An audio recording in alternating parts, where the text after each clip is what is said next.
Good afternoon, everyone. We're going to go ahead and get started. I'm Michelle McCallop, past president of the Baton Rouge Press Club and a board member, and we're so excited that you're here today for our weekly luncheon. I'm excited to introduce our guest speaker, but first just want to remind you that only members of the press club or the working media can ask questions during the question and answer session. So please adhere to our rule.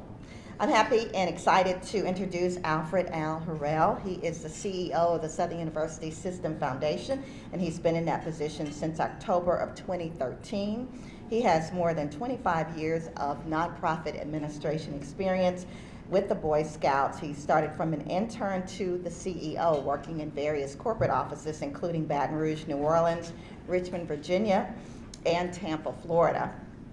Under his leadership at the SU System Foundation, assets have increased by 25% over the course of 4 years, resulting in over $72 million in total assets under his management. He's a graduate of Southern University, and he has a master's in divinity at the University of the Virginia Union University, and he's also a military vet. Please help me welcome Alfred Al Harrell.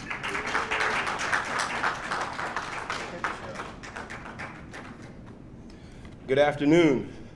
First, I'd like to take this opportunity to thank the members of the Baton Rouge Press Club for inviting me to share with you today and talk about some of the projects that we have in store and on tap at Southern University.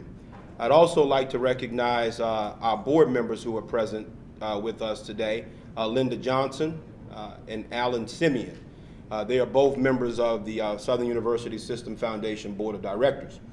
Our team of volunteers and staff have worked really hard over the course of the last 4 years to activate philanthropy in a meaningful way. And they should be saluted for their work and the inspiration that sparked this invitation to speak with you today, to talk to you about two major projects that we have on tap at the Southern University System Foundation and on our Baton Rouge campus. We like to consider ourselves to be a mission-driven organization. And the mission of the Southern University System Foundation is to secure financial support for each of the 5 campuses of the Southern University System, to provide broader educational advantages for our students, encourage research among our faculty, and advance the university's role in increasingly building a functional Louisiana. To execute this mission, we know that we have to make sure we are doing what we say we will do. And one of the most important things that we do is to get proximate, getting close to our constituents, to our donors, to our alums. We can't solve problems from a distance. We know that we have to make sure that we are actively engaged with our community and not insular, but more towards the community and forward-facing. These two projects that I'll talk to you about today are results of us getting more familiar with our alums. Number one, Tony Clayton, a 1987 alum of the Baton Rouge campus and a 1991 graduate of the Law Center, and Leon Vaudrey and Warren Baldry, 1957 and 1959 alums of Southern University. Secondly, we know in order to execute our mission in a more effective way, we must change the narrative about HBCUs and our alums. There was an article that was written online last year that said, why don't HBCU alums invest in their institutions? Why doesn't Southern alums invest more effectively in their institutions? Whether that be true or not, we know that we are changing the narrative with these two projects. Leon Baldry, Warren Baldry, and Tony Clayton are all alums of Southern University. And their contributions over the course of the last 12 months are north of $2.5 million in cash revenue. The Clayton Championship Plaza is being made possible by a $1 million gift from Tony and Paula Clayton. In November of 2017, the Claytons made a gift of $500,000, with the remaining $600,000 to be raised by 2022. This Friday at our Board of Supervisors meeting, Mr. Clayton and his colleague, Attorney Caleb Dickerson, will present a check for $300,000, half of the $600,000 that have been pledged for the next 4 years.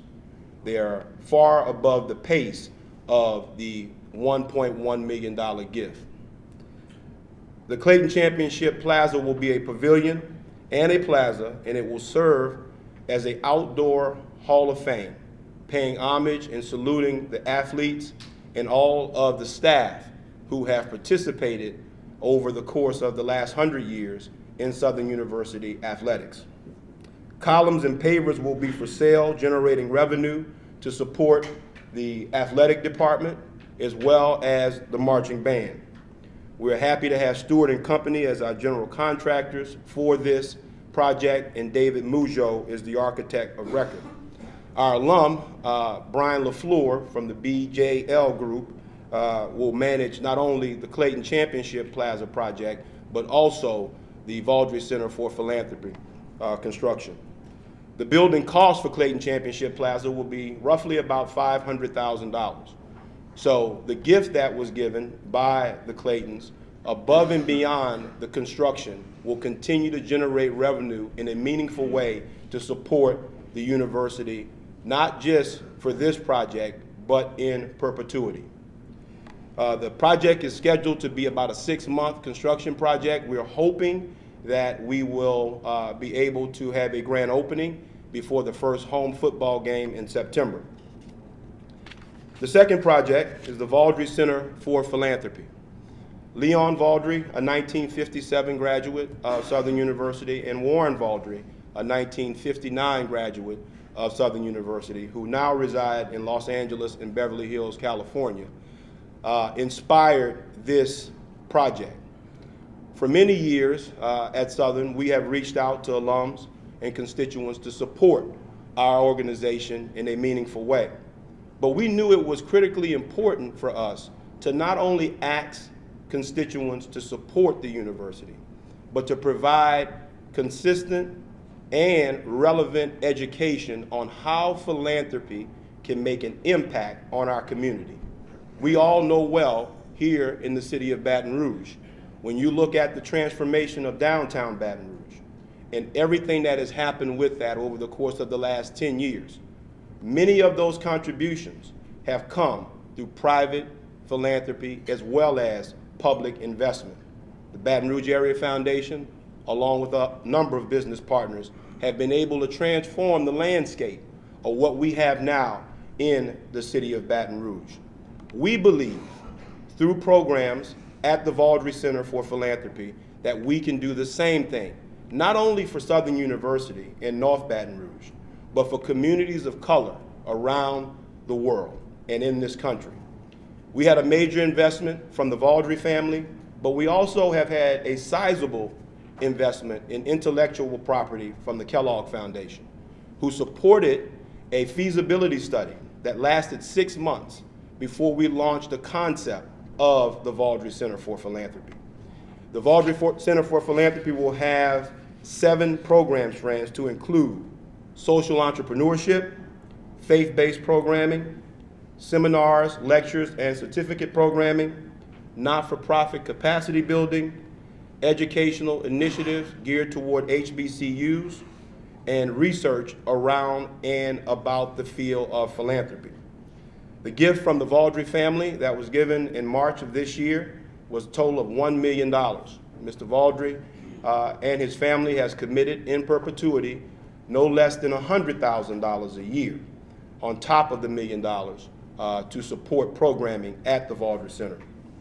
Funding, as I said before, from the Kellogg Foundation has helped us to develop our program model moving forward, as well as helping us to engage more partners in the world of philanthropy to bring thought leaders into the city of Baton Rouge to deliver our courses. Bouquet LeBlanc will be the general contractors for the Vaudrey Center for Philanthropy, and Grace Hebert is the architect of record. The building will cost $4.4 million. It would be the first Center for Philanthropy at a historically black institution, as well as the first program around philanthropy and not-for-profit management at a historically black institution. We are really excited about both of these projects and what they mean for Southern University. You may have heard our president speak to you about a month ago about Imagine 20,000. Both of these projects wrap right into Imagine 20,000. We want to think and reimagine Southern University on the other side of the railroad tracks. We need to bring our living laboratories that we have on our campus to connect more effectively in a real way with the community in which we exist. We're excited about the potential of these projects as well as projects that we plan to wrap into Imagine 20,000 as well. We salute our alums, Tony Clayton, Paula Clayton, Leon Baldry, Warren Vaudrey. Southern University currently now has the highest average gift from alums of any HBCU, right? Now we're working to make sure that our alumni giving rate, that's the percentage of alums that we have giving, is the highest. But right now, our average gift on an annual basis from alums who give is north of $2,500 a year. So Mr. Vaudrey, as well as Mr. Clayton and Mrs. Clayton, have made us a shining star in the HBCU realm. But we're making sure that we're not only a shining star there, that we're changing the narrative and we're getting close to the situations and issues that we have to address as a institution of higher learning. Thank you for inviting me. We really appreciate the opportunity to share these two major projects with you. Walt Disney said, "Dream no small dreams because they have no magic." We're dreaming big dreams, and we're not only dreaming big dreams for ourselves, we're dreaming big dreams for the city of Baton Rouge as well as the state of Louisiana. Thank you.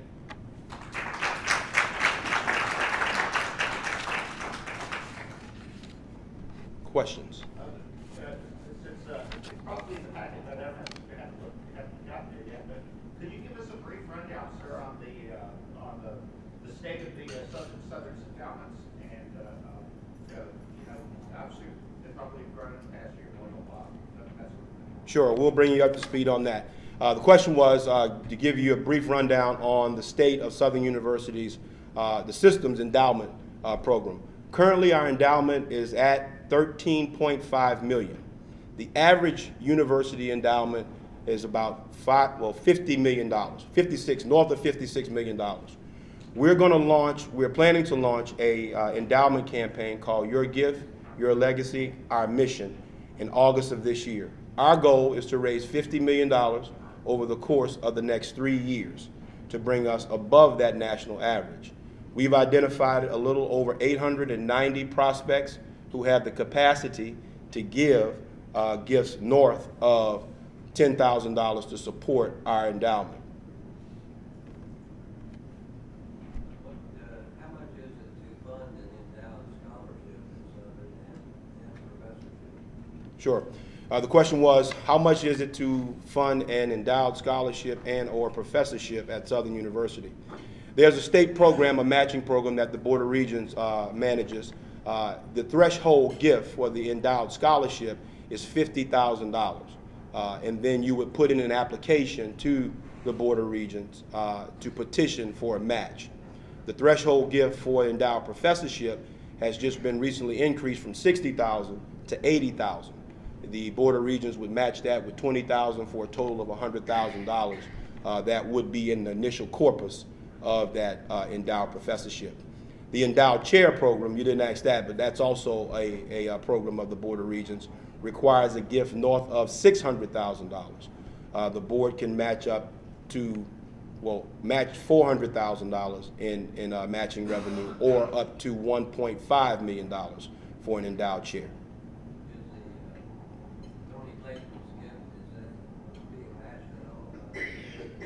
Sure. So the question was, is Tony Clayton's gift being matched for an endowed professorship or an endowed scholarship or endowed chair? In the gift agreement from Mr. Clayton, He designated that a portion of his gift would go to establish an endowed chair or professorship at Southern University in he and his wife's name. We're going to use that amount once we reach the threshold and go back to Mr. Clayton to say, would you like this to be an endowed professorship or an endowed chair? Of course, the endowed chair would require $600,000, which would take a little longer for us to raise than the $80,000 that we've already raised today. So I'm Bob Vanette. I just wanted to tell you how exciting this is. This is really amazing. It's a great presentation. Could you just tell me something about Warren and Virginia Baldry and Leon Baldry? How did it take me on when they left Southern in 57, 59? Sure. What was their path to Los Angeles, California, and Beverly Hills?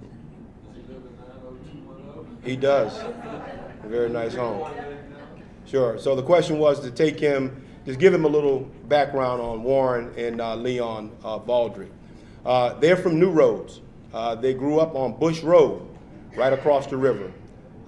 They graduated from Southern University. Warren, I believe, graduated from the College of Business, and Leon from the College of Engineering. They both moved to Los Angeles, California, pretty soon after they graduated. Leon started off working at an engineering firm, and his story goes like this. A guy asked me to invest in some property, and I didn't trust the guy, so I didn't listen to him the first time. And then I saw the guy make some money, so then I invested with him on the second venture. And from then on, I've been a real estate investment individual, right? Real estate investment professional. He owns multiple properties throughout the city of throughout the city of Los Angeles and Beverly Hills. His brother, Warren Baldry, is also a businessman in the real estate business. And so they have been the largest contributor to Southern University over their lifetime, single contributor in terms of philanthropic gifts. It's north of $2.6 million in what they've given to the university. So if you want to endow a professorship in someone's name, what is that? How much cash is that? $80,000. That's the minimum threshold. Okay, so if you want to endow a law professorship, $100,000, law school, what's the match on that? You would apply to the Board of Regents for a minimum of a $20,000 match to make it a total of $100,000 in corpus. 100 grand gets your name on the chair. No, 100 grand gets your name on a professorship, but 600,000. That's 600 cash, no? 600 cash from the donor. 400 match from the Board of Regents. You thinking about it? Yeah. Okay, good. Michelle. What do you contribute to increased giving to what you're doing to reach those alums, and how do you get more of the Baldrys and the Tony Clays of the alumni world to give those kind of donations? Sure. The question was, what would we contribute the increase in alumni giving to, and how do you find more Tony Claytons as well as Leon and Warren Baldrys of the world? The first part of that, we've squarely focused on our mission, right, and developing relationships with our constituents, our volunteers, our alums, our business partners, connecting their passions with the university's needs, right? People give to people, but people give to people with good causes. And so what we're doing is developing those relationships, spending time with the donors to find out what they're passionate about in the direction that they would like to see the university go and grow. And so I would say that that has been the major part of our success, but also the participation from our volunteers. We have over 200 volunteers who help us to raise money on an annual basis. It's a program we started about 4 years ago. It's called the $1 Million March, when we ask people to sign up to help us raise money and identify resources to support the university. We don't have a large development staff, so we have to bring on a number of volunteers to help us reach our goals and our objectives. To find more Leon Baldrys and Warren Baldrys and Tony Claytons of the world. They're out there. And we're cultivating those relationships right now. And we're connecting the dots, so to speak, to make sure that we are communicating to them in an effective way what the university's needs are, and then making sure that we hear them and listen to them in terms of what their passions are about giving. How many living alums does Southern University system have, and then what percentage actually have made a contribution to Minnesota? Very good question. So the question was, how many Southern alums do we have living currently on our rolls, and what was the second part of it again? What percentage of those have made a contribution to Minnesota? And what percentage of those alums have made contributions to the university? Currently on our rolls, we have about a little over 60,000 alums living. That's nationwide. Of that 60,000, we have roughly about 7% of them giving on an annual basis. The national average for colleges and universities is right at about 16.5%. Now, for the large schools like Southern, who has 60,000 alums on their rolls, right, compared to smaller schools, right, HBCUs like Xavier and Dillard, who may have 20,000, that number, right, that percentage number moves a lot quicker for the smaller schools than it would for a larger school. And so that's why I gave you the number of the average gift as well on our side. To move that percentage number for us would take about 2,000 new gifts to move it up. Whereas if you go to a smaller school that has less than 20,000 on their rolls, it would take less than 300 to 400 new gifts to move that dial. I have a question. What do you think is the reason why the alumni have not come up with more money to Southern?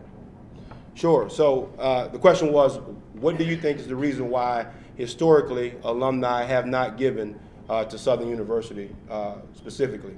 Well, I won't say that they're not giving now, but historically, I think the biggest reason was that we didn't ask. And we need to ask frequently, right? We need to make sure that we're communicating to them after we secure those dollars, what we're doing with it, right? The overall impact of the philanthropic contribution. And we're doing that now more effectively. I think institutions that do a really good job of sharing what they're doing with those resources will ultimately, over a longer period of time, get more and get more people to give. Tony Clayton was inspired by other donors, right, to give and to step up. Now, he's always given, but now he's given major gifts because he has a level of trust with us now that he did maybe not have a few years ago.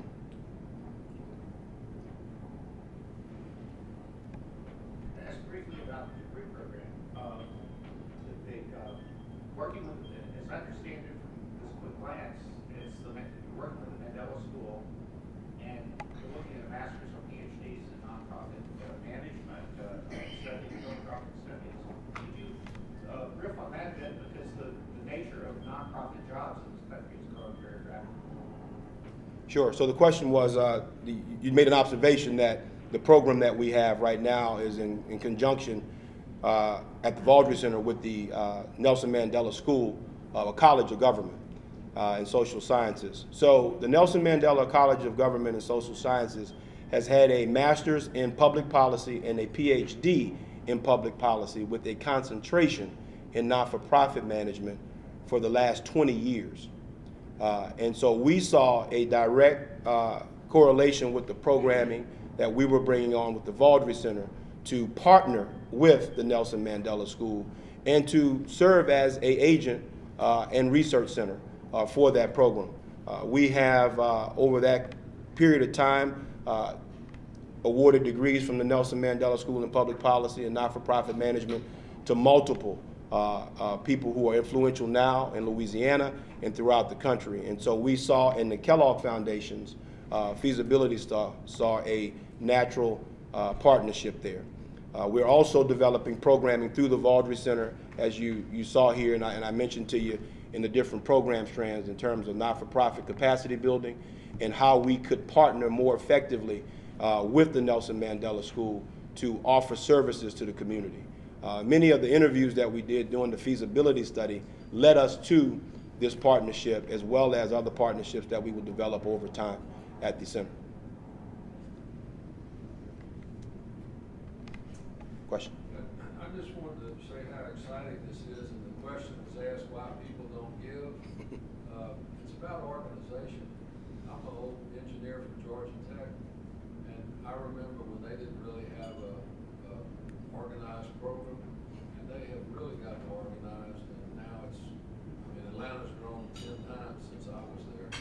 But the funny thing is, you were saying about asking. We had a guy in our fraternity that was the most worthless guy in the world. He never went to class, never did anything, had a scruffy beard. Yeah. He looked like somebody from nowhere, Alabama, biggest redneck in the world. And one day I heard that he was a double E, and he invented something called software. Back in '65, we didn't really know what software was. Then he sold his company for a couple $100 million. And I went back a couple of years ago to the fraternity house, and guess what?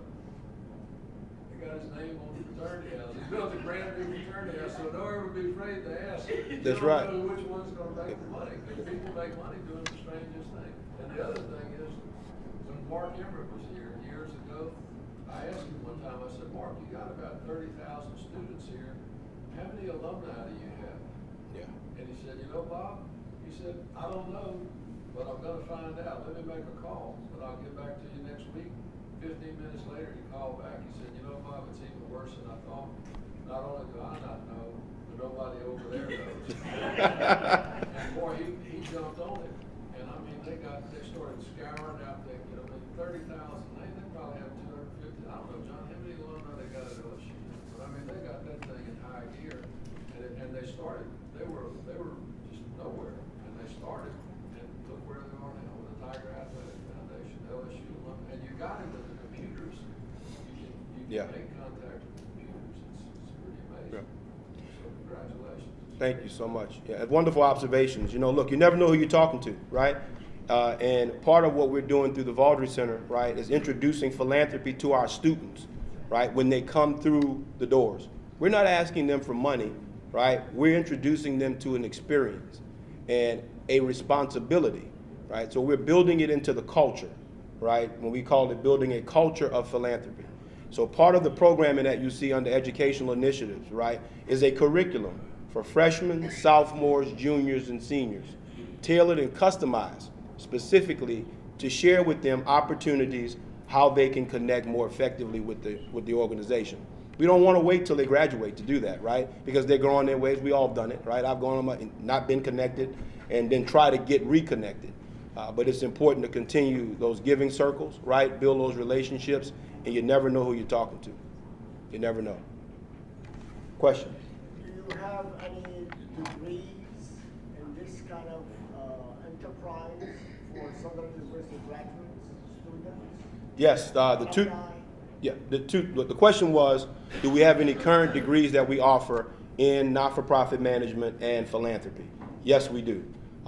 In the College of, the College of Government and Social Sciences, Nelson Mandela, we offer currently a master's in public policy with a concentration in not-for-profit management, and we offer a PhD in public policy with a concentration.